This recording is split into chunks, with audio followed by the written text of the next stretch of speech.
Hey, good morning, everyone. John, how you doing? Good, Jim.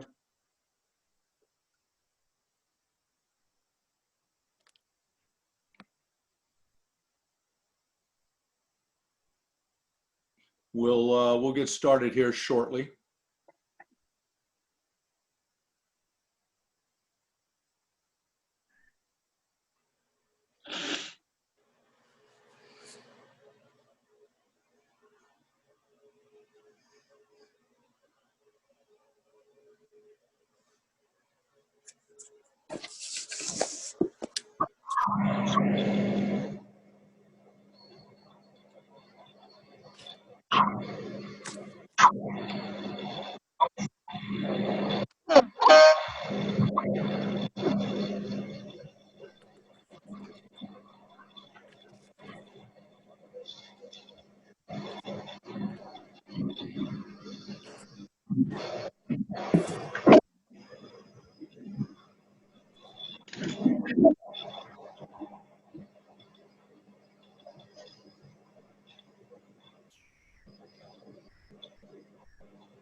Again, we'll get started here in just a minute, everyone. Get a chance Morning. for a few more folks to join. Kathy, how you doing?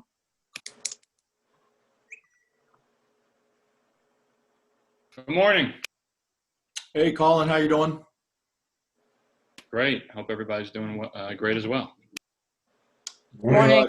If you don't mind, we'll just wait like another minute here just to give folks a chance to get connected in.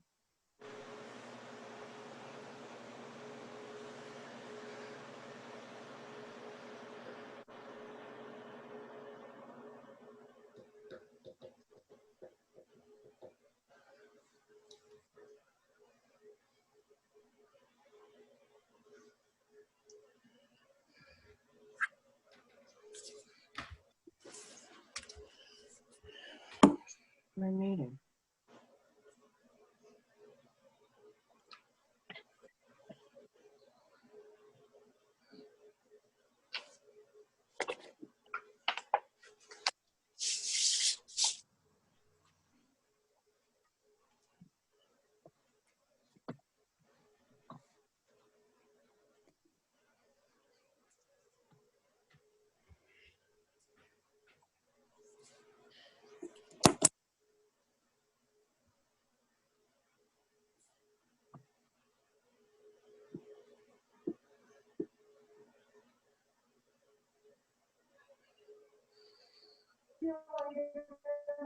Bye.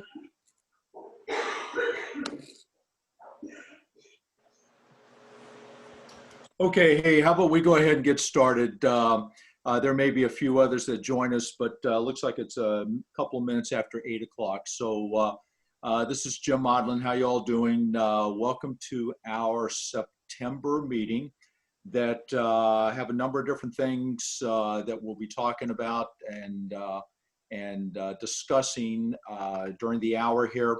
But the highlight of the meeting, I'd like to probably an individual, a young man who needs no introduction, but I will go ahead and do that anyway, is our state assemblyman, Colin Schmidt. He has joined us today. And Assemblyman Schmidt, really appreciate all the good work that you're doing for the community. And I know you're definitely focused on the town of Highlands, and so certainly appreciate that. And so I'd like to just turn it over to you, and if you could give us some updates on activities you've been involved with, what's going on in Albany, and then I'm sure there's going to be folks that may have some questions for you and stuff like that. So again, thank you so much for joining us. Let's give Assemblyman Schmidt a big Town of Highlands Chamber of Commerce round of applause. So you all can unmute. Okay, I know you're clapping. Don't forget about unmuting. Now, one other thing, and Colin, before I turn it over to you totally, now that you've unmuted to applaud, please mute yourselves again, and just to cut down on the background noise and that kind of stuff, folks. So really appreciate it. So Colin, go ahead. Thank you so much. Thanks, Jim. Good morning, everybody. I hope that the beginning of September has been a good month for you so far. I know we had schools virtually reopening in a lot of cases across the district and across the region. And it's been definitely a very difficult 6 or 7 months for all of us, especially those within the small business community. But in every aspect of life, we've been impacted by COVID-19. It's upended our world. I know it has mine, and Jim, I know we've had these discussions, and I see John on there. I'm sure John, in your industry, I know that's the case, and several others. So I just wish we were meeting in person, obviously, and hopefully sooner rather than later we'll overcome the current pandemic that we're in, and we'll be able to do that. I always look forward to coming into the town of Highlands, the village of Highland Falls, for an in-person. I'm sure we'll be back to that sooner rather than later. Some general overview in the last month or two for the work we've been doing in Highlands and the village of Highland Falls. Well, started out with not only a pandemic, but a tropical storm, natural disaster. And I know many, if not all of you, were impacted, some possibly for a significant period of time with power outages and the like. And I want to thank Jim. I don't think he's on, but Councilman Ty King, several June, town clerk, several other local leaders, Pat, highway superintendent, and his team. We were able to partner together when there was no dry ice distribution in the immediate area of the town of Highlands, Fort Montgomery, Highland Falls during that storm.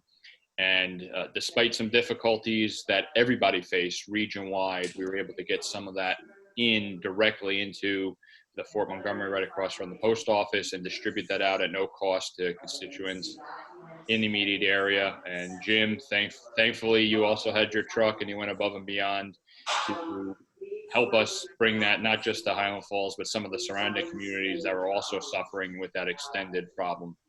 I know that I hear some background noise. I don't know what end that is, but I hope you can hear me.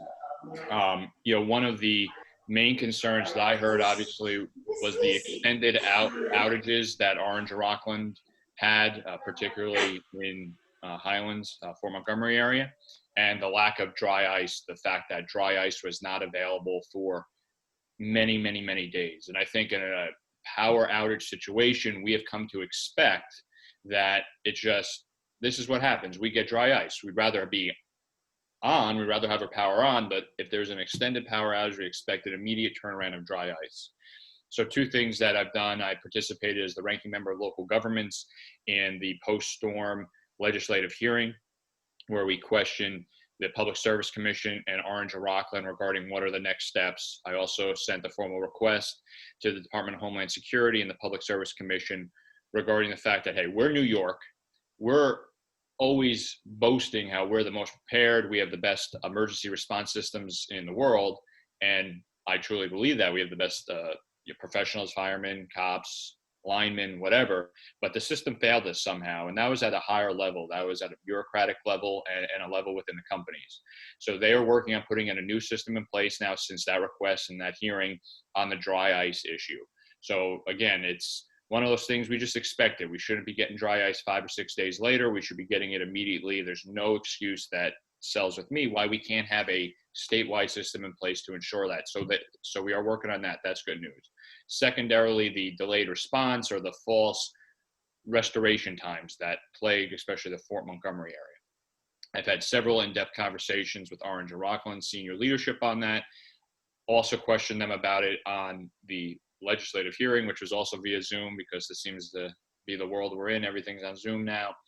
And I believe we actually have a follow-up tomorrow afternoon again with Orange and Rockland to go more in depth, and we're going to be discussing it again, the issues particularly that Fort Montgomery and Highlands face with that. And listen, I'm not a lineman. I'm not a power company, so I never pretend that, I know what it's like to be up there after a storm trying to repair it, but I'm a customer and I'm the representative for many, many customers. At the end of the day, power out for 1 minute is power out for too long. Somebody turns their lights on, needs their air conditioning, needs their food to be preserved, they expect the power to be on. So that's what I've relayed to Orange Rockland, that you're in the wrong the first second you're out. And every second after, it gets worse and worse. And there's a certain tolerance, but people need to have confidence in their restoration times, in the process, and it needs to be expedited. You have other companies who are successfully restoring in a quicker timetable. what's the difference? Why can't that happen with this company? So I've expressed the frustrations that many of you have expressed to me during that time, and many members of the public. And again, I'm hoping to get a more satisfactory update tomorrow with that follow-up, but they are working on it, and they have asked for my input numerous times, and I've relayed everything I heard on the ground. And Jim, that day we heard that input from many people. So all the input we received and continue to receive goes directly to the very top. So I'll also extend that out after this. Obviously, if anybody has something else that irks them within that storm response, if you want to shoot an email over, and Jim, I'm sure you can share out the email for my official government email after, please feel free to get that into me today. It may be something we already brought up, but it can't hurt if it's something to re-highlight when I do sit down with them again tomorrow, especially on the storm response. COVID-19, and Jenna just sent that over too in the chat, so that's perfect for everybody. COVID-19, there's so much that has happened, so much that will continue to happen. Yesterday, we just finished off free essential personnel antibody testing that I did in a partnership with Horizon Family Medical. We had numerous members of the Highland Falls community who participated in that, particularly out of the school district. So we were very grateful to be able to offer 5 different testing dates over 2 locations. So several hundred people took advantage of that free testing. And if you did take it and you have not received results yet, they will be arriving sometime later this week or no later than next week, depending on what post office you're in, via printed letter in the mail based on the information that you provided. So we're certainly, if you have not received the results, some people have, some people were a little lag just based on the information provided, but everybody will be getting those results. And we were happy to provide that to essential personnel, teachers, first responders, et cetera. And we're going to continue to look to do partnerships like this for the health and well-being of the men and women that work and serve in our communities. Also, hand sanitizer and N95 masks, PPE masks from the very beginning. I believe we delivered 3,000 to 4,000 masks and several hundred bottles of hand sanitizer to the town and village governments, as well as different entities, emergency responder entities, essential community organizations within the chamber's area of service, and tens of thousands of masks and thousands of bottles of hand sanitizer across the assembly district from the very beginning of the pandemic. We still have, we actually just recently got another shipment of that fancy state hand sanitizer, that New York Clean hand sanitizer that we have in our office. So I'll also extend that out to anybody who's a member of the chamber. If you need a bottle, you need a couple bottles, we have those extra large ones, and we have a few, not too many left, of the individual bottles. But if anybody on this call would still benefit from having an extra bottle or 2 of that state hand sanitizer, you can stop into my office anytime, Monday through Friday, 9 to 5. No questions asked. Just say you're with the chamber and you need some bottles. Or if you give us a heads up, that's always better. We can package up what your specific need might be based on your business or your organization and have it waiting for you in a box. So again, you can shoot an email to that same email that's shared in the chat, and Jim's going to share later. We're happy to get you some of that additional hand sanitizer. Money, from the beginning, we've been fighting for additional emergency relief funding. Initial money was $40 million that we were able to get passed in the legislature, plus then the federal CARES money came in, and we've distributed that numerous ways. One area that's been reached out to me very frequently is relief for people who are building owners or their landlords, and they're having difficulty, or their tenants are having difficulty paying. There are numerous programs, including $100 million landlord relief, so that they can continue to operate, pay essential cost, ensure that their tenants can survive. That application process is now closed, but if anybody here did participate in that process, is having difficulties, has any questions, again, you could reach out to my office, and on a one-on-one basis, we could work with that through you. We continue to partner, including with CSEA, who we work with very closely on continuing to push the federal government for additional relief, COVID-19 emergency relief. New York State sends billions and billions and billions of dollars more away than we receive. And we're not asking for a lot back. We're just asking for a percentage back to help prevent devastating cuts that could occur The governor has announced a 20% hold on local funding and school funding. I'm sure many of you have either heard about that, read about that, discussed that with somebody. I opposed his authority to be able to make those unilateral cuts. I continue to oppose any holds, freezes, or cuts when it comes to any of this critical funding, and we'll continue to push our representatives at the federal level to say, listen, we need that money. It's just our money. We're not asking for anybody else's money. We're just asking for some of that money that we usually send somewhere else to come back and help us out in our time of need. Senior meals, I want to give a shout out to Carpenters Local 279, Laborers Local 17, and Falkirk Estates. I'm sure many of you are familiar with some or all of those organizations. They partnered with me during the height of the COVID-19 lockdown and pandemic. We provided free meals to seniors and vulnerable households that were in need across the assembly district. I think we had at least one meal in every town, depending, but I forget the exact number, but I think we ended up doing 12 or 14,000 meals across the time period where we did it. So I certainly want to give a shout out to my community partners for everything they did there. Unemployment. I know some people in town are still dealing with unemployment issues. Please send them our way. It is very frustrating. I agree. I've spoken with the Department of Labor, the commissioner, numerous times. At this point, the reason for the holdup is unacceptable. But anybody who's still outstanding, and I'm sure somebody on here, at least one person on here knows somebody that's still outstanding, has an issue with unemployment.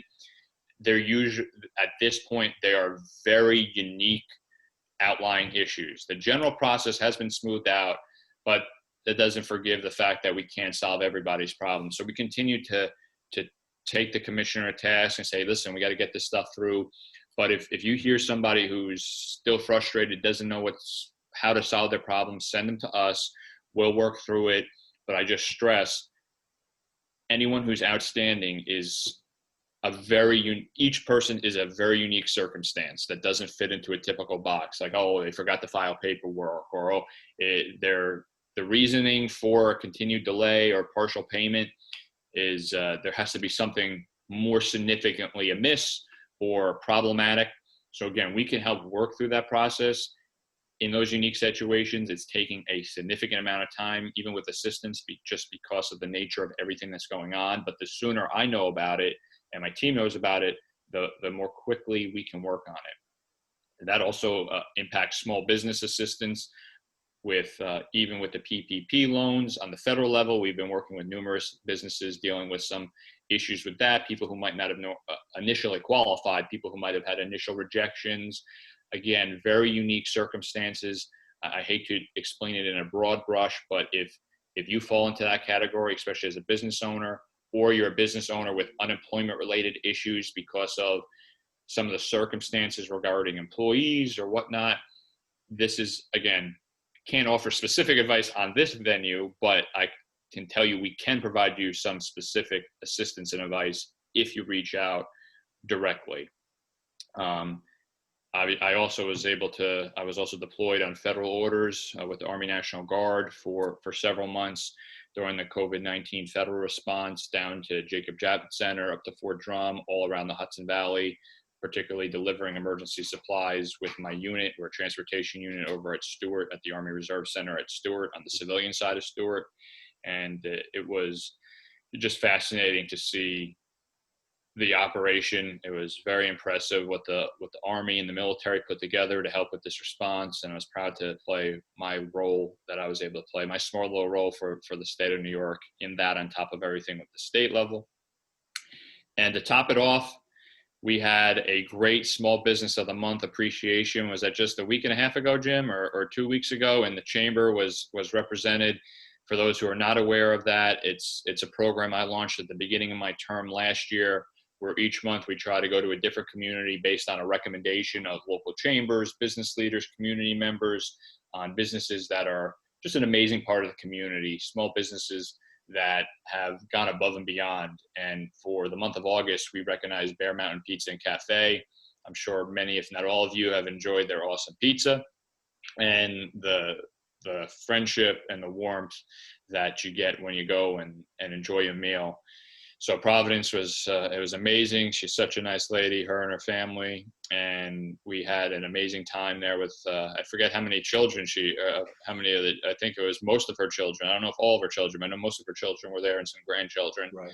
And it was just so nice to see that there's so much love within the family in that business and then the community and people who didn't even know what was going on, but stopped in and said, congratulated her and thanked the family for all that they do for the community and the food they donate. I think they even donated gift certificates that day, Jim, right? To people who were in need, unprompted. They just said, here, they gave Jim a whole bunch of gift certificates to give out to families who are struggling, unprompted, just because it was what they felt to do. And they didn't ask for recognition. They didn't want that put in the press release. They probably didn't want me to say it here, but it was just one of those things that it makes us all feel good when we can support businesses that do that. And when we have members of our community who participate and support community in that unprompted way. So very proud of that program, very proud to represent and recognize Bear Mountain Pizza and everybody that makes that place a wonderful place. Previously, we've also recognized Andy's, which I'm sure many of you, if not all of you, have enjoyed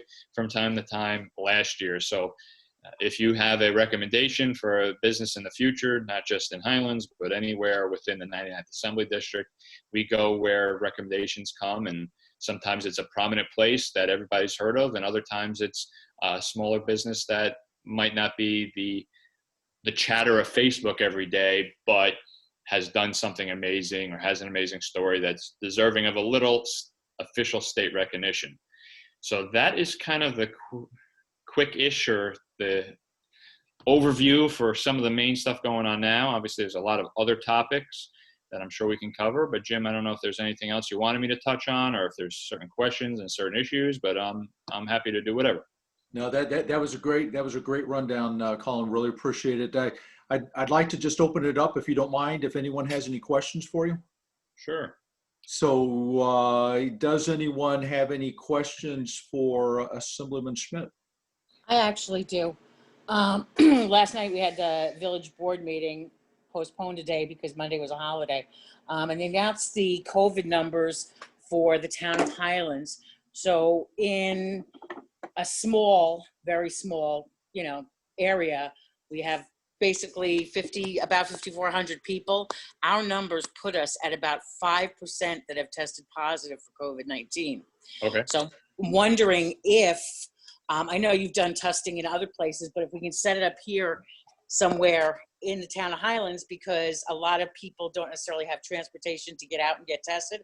I just think it might give a better overall where we really are as far as like either testing positive or antibodies or so on and so forth. Sure, it's something we can look into with the Orange County Department of Health to see. They did have a traveling COVID-19 testing van. Not sure of what the county status is on that currently, but it will certainly check into that and see what's going on. I think the problem, probably was that they've been doing the state testing at Bear Mountain, so they're considering that within a radius. But we'll see what we can do and work to figure that out for sure. Okay. The other thing with the storm that we had, we did have a problem getting generators to those who were like on oxygen, had to use chairlifts to get in and out. So if that's something you could bring up with O&R to have some generators available for, our area next time this happens, because, there will be a next time. You're absolutely correct. It's not a matter of if this happens again. It's sadly a matter of when it happens again. It's just the nature of everything. But that's a good point, and I will certainly bring that up to them tomorrow and see what the situation is. But also, if there are, just generally, if you have specific households that are those vulnerable households, oxygen, some of the other examples you had, please, we can follow up offline, even before the meeting or after, and we can go back and confirm, make sure it's on a priority list now or when we see a next storm coming too. Just in lieu of, we'll work on that, but it's also good sometimes they haven't captured that information, and when we can get it to them, it eases the response. Yes, thank you. I also wanted to say thank you so much for, again, since you've been elected, stepping up and being there for our community. No, I thank you. And I remember I was going door to door, was it 2018? And I remember the address. I'm not going to say the person's address on here or name, but it came up and opened the door, and they go, "You better not forget us over here in the town of Highlands." And I said, "I promise I won't." And I try to live up to that, and certainly relish opportunities like this to continue to interact. And I know I've heard from many members of the community that sometimes you could feel a little separated from the rest of Orange County just based on geography. And I say we'll never forget, that's for sure. We'll always be down in Highland Falls, Fort Montgomery, in the town of Highlands. Thank you. Thank you.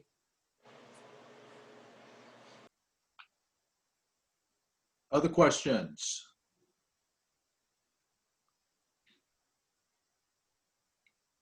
Good opportunity. He's right here with us. And I'll always stress too, Facebook, email, phone call. I'm sure it's always a thing. 10:30 this morning, you're going to think of something. You can always follow back up, or an issue governmentally or even non-governmentally pops up. Shoot us an email, and if it's an urgent matter, or their phone numbers right there, or if it's an urgent matter, this is what I stress. If something happens at Friday at 4:49 p.m. and it's urgent, just give us a call. So I always try to check emails throughout the weekend and stuff like that to the official government account. But if it's one of those things, or it's Tuesday and there's that grant that your organization's been applying for and it's due in 10 minutes, we'll work with you to help you support it.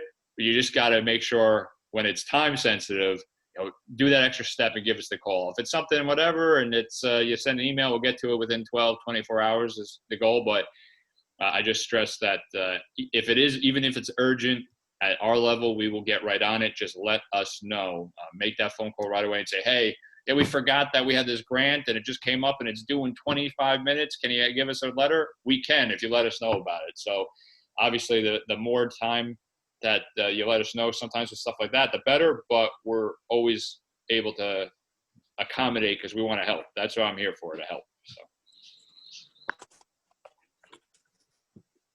And I guess I can attest to that. And both Assemblyman Schmidt and Jenna, who is on the call here with us, it never ceases to amaze me, not only during a weekday but also weekends, that I try not to do it often, but every time there's been something going on, you guys, both of you, have been very responsive, and really appreciate that. So it's truly appreciated. Any other questions for Assemblyman Schmidt? Hey, Jim, I've got a quick one for Colin, if that's okay. Yeah, John, go ahead, please. Hey, Colin, again, thanks. Appreciate all your support to the community here. I had just one. I know that Verizon recently had done a lot of work underground on our main street, Mountain Avenue, and was curious about every time I see those folks out there, I'll grab one and say, "Hey, what do you know about FiOS?" Basically, fiber optic Wi-Fi here. We've got this Orange County IDA opportunity with this artificial intelligence operation that's coming into the former Key Bank across from my town market, and we've more and more our world is networked and wired, and we basically still have a Spectrum coax cable as sort of the highest speed internet option. And so anyway, just didn't know if you had any thoughts on fiber optic with Verizon or another provider, if that's even in the cards, or something we can continue to push. Thanks. Sure. Thanks, John. And I hope you enjoyed the Army's beatdown there on Saturday of great win. NC State. Was at 42-0. I think we got another home game this weekend, right? So can't wait to hopefully see another win. They can't do as bad as Navy did the other day, that's for sure. Even if they tried, you can't play as bad as Navy did on national TV. But no, FiOS, absolutely. They continue to provide issues, not just in Highlands, Highland Falls, but they're kind of picking and choosing certain communities. We, during COVID, I'm forgetting the month, I think it was June, but we can check back. I did a joint letter with some of my colleagues regarding FiOS and high-speed internet access and increasing those capabilities. There's some nonsense that they always kind of give about, oh, communities, this and that, and the other thing. I believe that the tech incubator there, the high-speed tech incubator, that partnership with West Point, some of the Main Street revitalization that we're seeing from the Thayer Group with that project, and some of the conversations with Orange Rockland and the utilities about future utility changes. I don't know, John, if were you in that meeting at the Thayer way back before COVID? Well, I go to as many of those as I can on economic development and other, the LA group and some of the other stuff that's going on, the marina potential project, all that. Yeah, I go to as many of those as I can.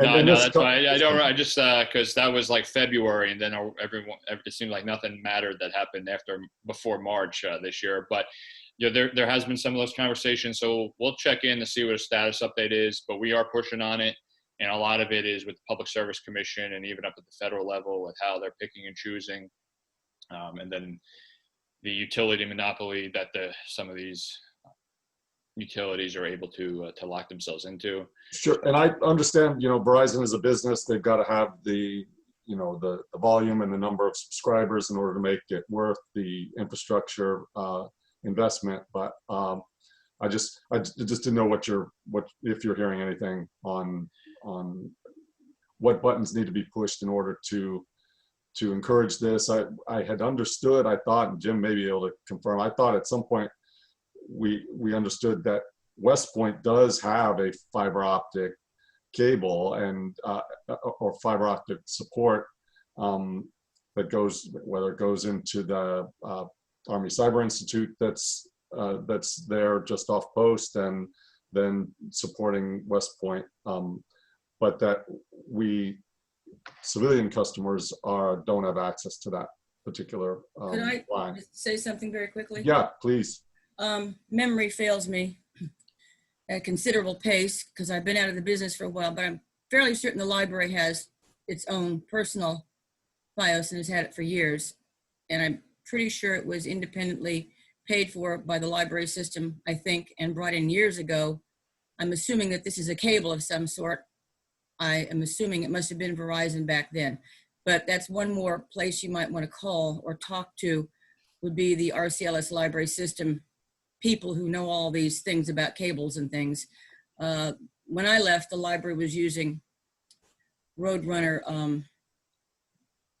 Time Warner cable stuff, and I tried to get a simple answer from one of their techs, and there's layers of stuff that go into the library so that they have backup.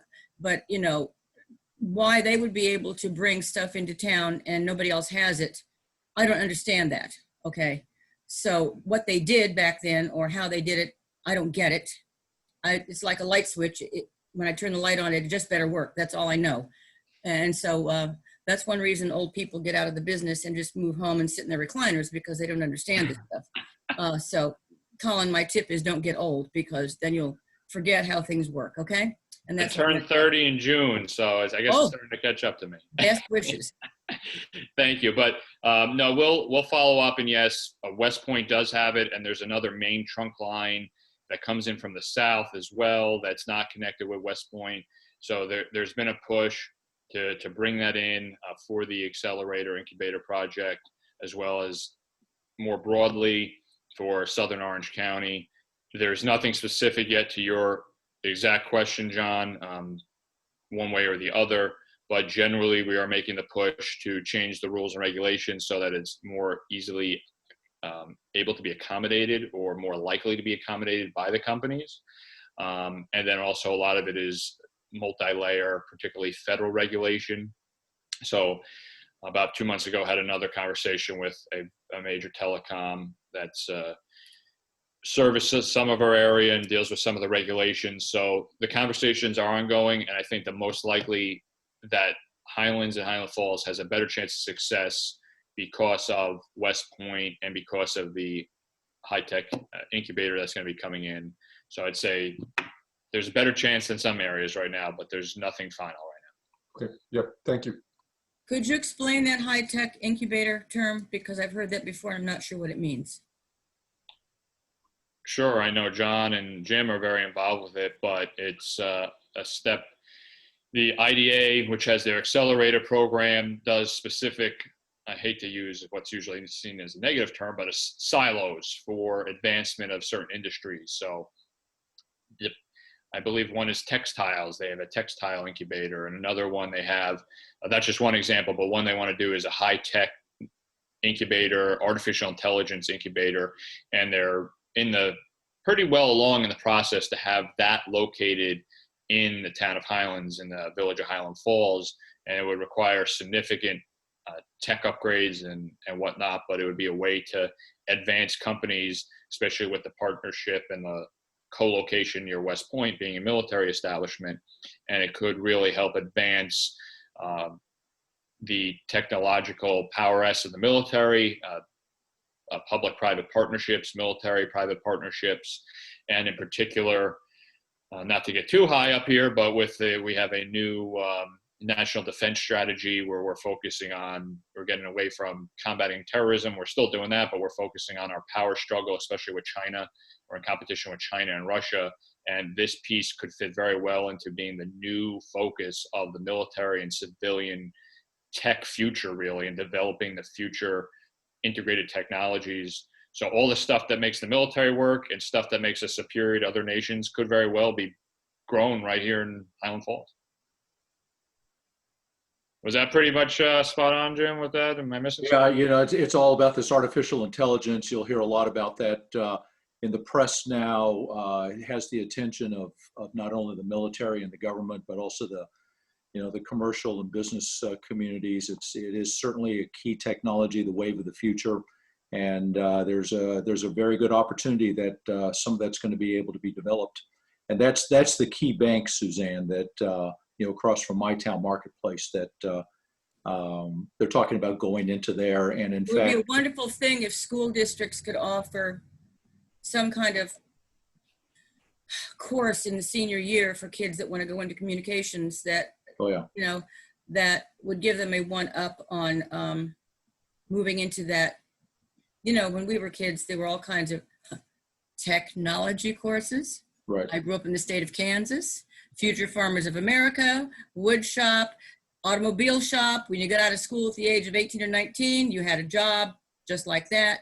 And it would be nice if something could be offered 10 years down the line when this is all in place for high school seniors to take and kind of help them move along. That would just be one of my thoughts. It's a good thing to connect all that in, and it's certainly a great opportunity. And this is going to be bringing in the kind of people also that would also be able to help assist and teach and those kinds of things for our children here locally and even college age and the rest of us too. So it's a good opportunity. It's working through the process of the things that it needs to do in order to be able to happen. And actually it's the village board is very much involved as the governmental body, with the codes and zoning and those kinds of things that they're working through. The planning board's involved in this, and a number of different agencies working with them and everything. Okay. Any other questions for Assemblyman Schmidt from anyone? No. Okay. So Colin, again, thank you so much for joining us today. You're certainly welcome to spend the rest of the time with. We've got some other things we're going to be talking about. So certainly you and Jenna feel free to do that. But also I want to be, aware of your time and other, commitments that you might have and stuff like that. So again, thank you so much. Thank you for your support and what you do for the community, and especially for taking some time this early in the morning, to join us and talk to us and answer some of our questions and everything. So again, let's give, you can unmute now, everyone. Let's give them a big hand. Thank you so much. Okay. Thank you, everybody. Okay, thank you again. Okay, hey, so getting on to the rest of the meeting, that a couple of things that I want to mention, that I'm going to open it up for others if there's other announcements. That there was on our Facebook page over the weekend, over the holiday weekend. And by the way, I hope you all had a great Labor Day holiday weekend. There was some activity going on talking about, I think it's something that Monroe here locally, Monroe, New York, does in terms of, I don't know if it's a main street, I think it's called Lake Street. I'm not that familiar with Monroe, quite honestly. But they have a street that they have shut down, and I don't know all the details. I don't know if it's shut down all the time or just under certain circumstances for certain events, but it's a street that they have shut down, that they bring in music, and they have tables and outdoor dining opportunities and stuff like that. And so it was brought up by someone on our Highlands community Facebook page about what a great thing this is. Why can't the town, I think it was actually asked about Highland Falls, why can't the village of Highland Falls do something like this? And so a thought was, I know Mayor D'Onofrio, he made a comment about that seemed very supportive. I don't believe this has been talked by the village board yet, but he seemed very supportive of it. Of course, we'd have to get the village board behind it. And I offered, someone mentioned something about the Chamber of Commerce. And I said, hey, you know, speak of the devil, we have a meeting on Wednesday. And so I will bring it up to get your thoughts about it. If it is something that we would like to think about doing, you know, it could be whatever it, you know, whatever makes sense that would be great for the community. You know, obviously, if it's talking about using the street, either Main Street or something else, we, you know, certainly want to get the support and partnership with the town board. I'm sorry, the village board on this. But at any rate, I wanted to bring it up. I see that Donna Douglas is on. I know she was talking a little bit about it. I'm not sure. I think Olga's on our call here. Olga Anderson. I know she was talking a little bit about it. I don't know if you ladies want to fill in the gaps. I'm probably, you know, not doing Well, this justice, but if you'd like to talk a little bit about it, let's please do. hi, Jim. It's Donna. Can you hear Hi. me? Yes. Hi. I'm Sure. sorry. I'm at work. So I'm just, sharing my thoughts. I had been going to Peekskill for the last couple of years because they've been doing it successfully through, I think their chamber was handling it along with the restaurants folks. But it was every Saturday and Sundays. I think even Friday nights they did it for a while. And they had musicians, every week. I know that if there was any serving of alcohol involved, that there had to be like areas outside of the restaurant, like kind of gated, so people could only drink within that area. But you could bring, serve, get food outside, table service. You could just go to the pizza shop. They'd have some tables out. I mean, it was lovely. And I think it would be a great, thing for the Highland Falls, West Point area. And especially that they have two kind of main roads that, the Main Street area where all the restaurants could be closed off, and the other road that goes from Thayer Gate is open. People can still, get in and out of town. So, I guess my question was, I saw somebody had mentioned that the restaurants, I guess, were not open to the situation there. Do you know what the issue is? Yeah, no, I personally, if you're asking me, Donna, I personally haven't talked to them about it. I think Joe D'Onofrio, the mayor, I think it sounds like maybe he had gone around earlier. I'm not sure when that is, but other than what he had written on his posts there, that may have gone around talking to them about that. My pure assumption is when the state started, in the time frame of when the state started to allow restaurants, to do outdoor dining. That's sort of when I guess that maybe that was talked about. But I don't know. I don't know any details about it. Oh, okay. So I maybe mean, it was because of COVID or whatever, but, yeah, um, that's my assumption. I really don't know. I really don't know. and because, I mean, that was Westchester County, obviously Peekskill, so I don't know what the laws here are for Orange County for the restaurant owners or whatever. But anyway, I think it's a Donna, fabulous job. Donna, was this recently during the time of COVID, or was this a year or so ago that this all? No, the last couple of years. I mean, I had my own office over there back in 2014 to 16. But would this And be encouraging too many people to gather in one place at this point in time? Would that be? well, yeah, I mean, I understand Peekskill's doing it now. I have not attended it, but because it's outside, I guess they're still doing it because outdoor dining. But yes, it's not probably the groups that they had when I was going. I mean, it was much more well attended, I'm sure, because a lot of people are still, apprehensive about doing anything with groups, certainly myself included.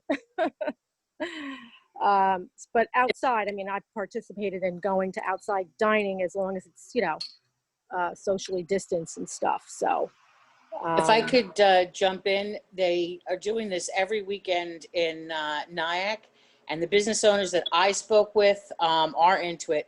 One of the issues here, however, is that not all of our restaurants are in one area. But I definitely have people on board if somebody wants to take this over who would be willing to provide music. We already have lights in the trees, which would provide, a little ambiance. So again, if somebody wants to take this over. what do you mean by taking it over? Like leading up to? Setting it up and. Yeah, I mean, I'd like to be a part of it. I just don't know. I mean, I don't have the flexibility of being a business owner like I was in the past. I am now working for West Point Housing. So, I have a responsibility of, day hours, Monday through Friday, 8 to 5. So my weekends or my evenings would be something I could participate in, but, that's about it. So I think like a lot of our events, I think it's a great idea personally. I do think we're going to need to have if someone on this call, or we can socialize it a little bit more, but we are going to need to have someone who can volunteer to at least get some people together, put their heads together, brainstorm a little bit what makes sense, and again, and I do not know I really don't know when Joe was going around talking to businesses about this. My assumption, which may be totally incorrect, was recently during the pandemic, during the period of time when outdoor dining was being offered. But maybe this goes back further than that. I don't know. None of the businesses have, nor I have, talked about doing anything like this recently. I think it's a great idea, but I do think we're going to need to get someone, and maybe it's something that you all can be thinking about. But if someone would be interested in, I sort of get the sense, unless someone feels that this isn't a good thing for us to look into, at least study the possibility of it, I sort of am getting a sense that those of you that have spoken that, at least it's worth something to look at and think about, maybe get out, talk to some of the businesses about and stuff like that. So again, if there is someone who is interested in wanting to help coordinate this for the Chamber of Commerce, either now or, if you want to contact us separately after the meeting, think about it a little bit, let's do that. But it sounds like there's something going on in Monroe. Sounds like Peekskill has something going on. It sounds like, from what Kathy was saying, Nyack has something going on. So, there may be some models out there that we can think about and look at and model and do what makes sense. And especially, obviously, within state guidelines and what we can do and the whole COVID thing and social distancing and, all of that. So, Jim, 20 years ago, 25 years ago, a long time ago, they shut down the entire length of Main Street, all the way down to the south end, and had what was called the outdoor sidewalk fair. yeah. and everybody put their own stuff out on the sidewalk. It could be a hardware store, it could be a restaurant, it could be anybody and everybody. Yeah. And it was a one-time thing. Yeah. I could see it being a one-time thing. I do understand they've canceled this year's Oktoberfest, am I right? The fall foliage. So, fall foliage, excuse me, the Yeah. term eludes me. So I'm not so sure if we can do that this fall. Is this a little bit early to even consider it this year? Yeah, I don't know. That's part of that's sort of what I was alluding to with the whole, COVID current situation, what, between the county and the state, what is appropriate, what's not appropriate. I mean, I think that needs to be looked into, other than what people are saying, like I think Kathy mentioned Nyack. I guess unless I misunderstood, they're still doing something. Peekskill may be still doing something. Monroe it's that Facebook post that I saw over the weekend looked like Monroe was talking about doing it, if not actually doing it. So, it might be something about just sort of finding out what they can and can't do, and then see what makes sense for us to be able to do it.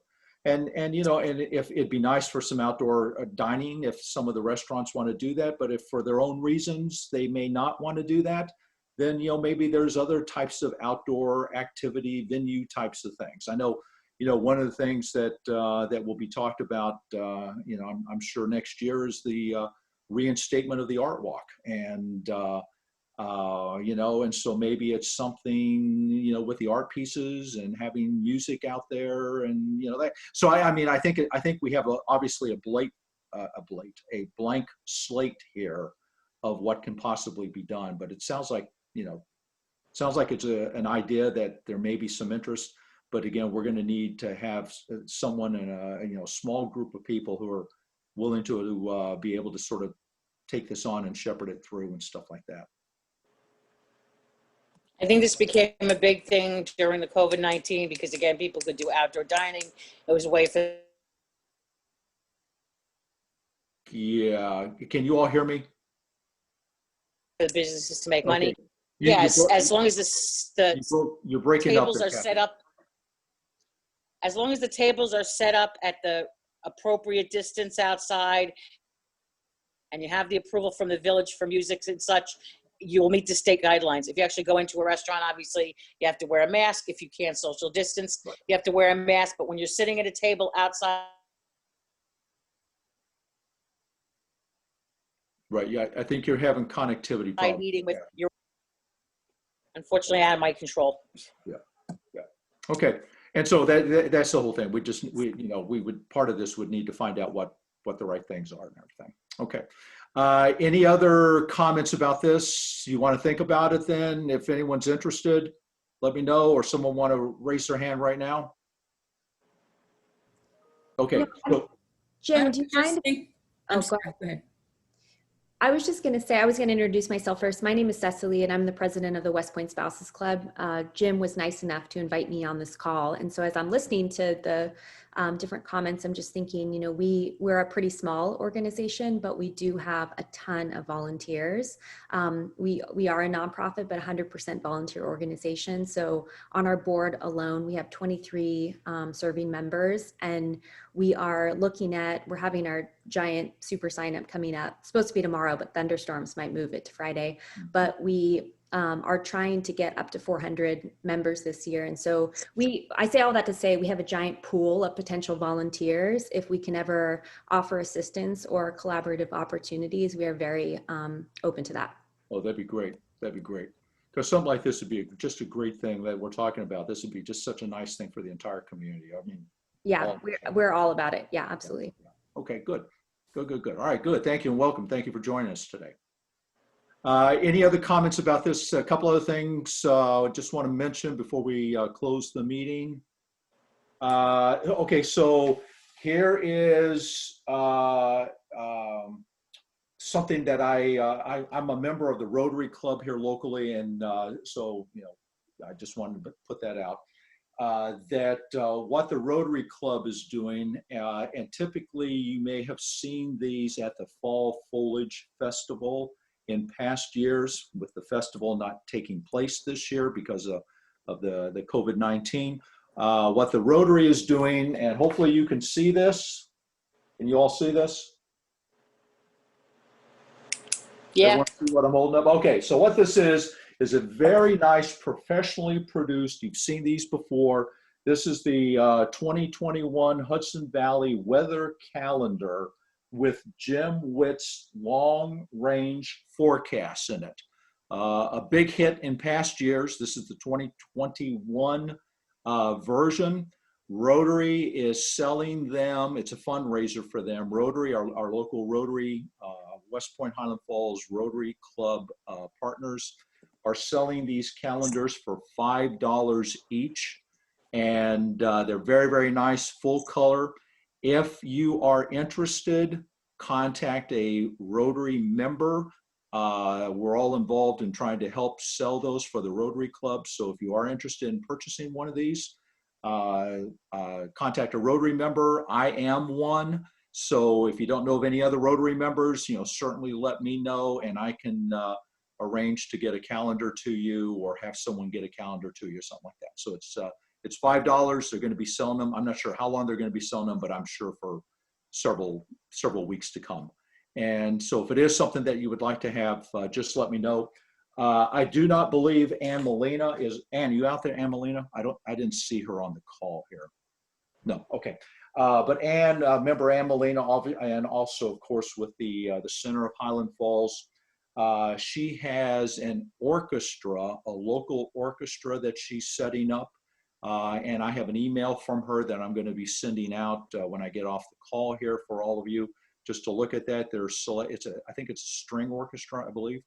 But they're looking for volunteers for that, anyone that would like to be part of that. So check your emails here shortly. I'll get that information out to you. Also, in terms of fundraisers, if anyone would be interested in helping us with a fundraiser, what I have here, and this is courtesy of Ann, her idea. Can you all see what I'm holding up? You see that? I'm blocking my eyes, so I can't tell if you're shaking your heads or not. But this is a nice polo shirt. This happens to be navy blue. I don't think it necessarily has to be that color.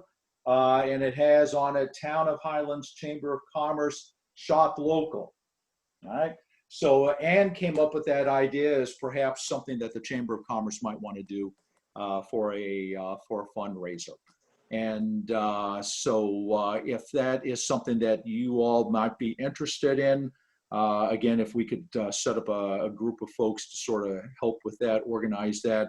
And again, Ann's not on the call here. This is her brainchild, so I wanted to give her full credit for giving us that idea and everything. Does anyone else have, I know there's several folks on the call here, any announcements that anyone would like to make before we drop off? I know schools have started. I see Andrea Theodore here. Thank you, Andrea, for joining us. I know we're back in virtual session for schools and everything. Mark Resler from West Point is on the line. Mark, thank you for joining us. And for our Spouses Club, thank you for joining us too. Anyone have any comments, announcements before we drop? No? Okay, so I have one more announcement. No, something else. I have one more announcement that call it an organizational announcement if you want, that effective immediately, starting today, starting in fact right after this call, that I'm going to be stepping away from being the president of the Chamber of Commerce. The reason I'm doing that is because I am going to be running for one of the open positions in November for the town board. Some of you may know that, some of you may not. But you may remember that last November and December, there were some issues with the two candidates being unable to assume the two vacant positions on our town board. And the town board made the decision to fill those two vacancies this November. And so I'm one of the folks, there's four of us, I'm one of the folks that are going to be running for one of those two vacant positions. I mentioned that because, as you all know, we have gone over the last 5 years that I've been involved in the Chamber of Commerce, and a lot of you have been, we have gone to great extent to make and keep the Chamber of Commerce a non-political organization. Not endorsing any candidates, not getting involved in any kind of politics at all. We will have representatives like Assemblyman Schmidt. A few months ago, we had State Senator James Skoufis on. We've had others over the years come in and talk to us, but the Chamber is not a political organization, nor does it endorse any political candidates. I personally, and this is my call, no one has asked for this or anything at all. This is my decision. I just feel that since I am running for this elected office, that I do need to back away from any official duties associated with the Chamber of Commerce. And so I've talked to Tom Osa. Tom, as you know, is our vice president. He's on the line here also. So he is going to be taking up the responsibility as president of the Chamber of Commerce. We will still have next year's elections in the December timeframe, like we ordinarily do, for the purpose of nominating and electing next year's cabinet, executive board, or whatever you want to call the group, president, vice president, secretary, and treasurer. So that will continue on, but between now and then, again, just want to let you know that Tom is going to be the acting president of the Chamber of Commerce. This is also going to extend to our Facebook page. I know several of you are on that page, the Highlands community page.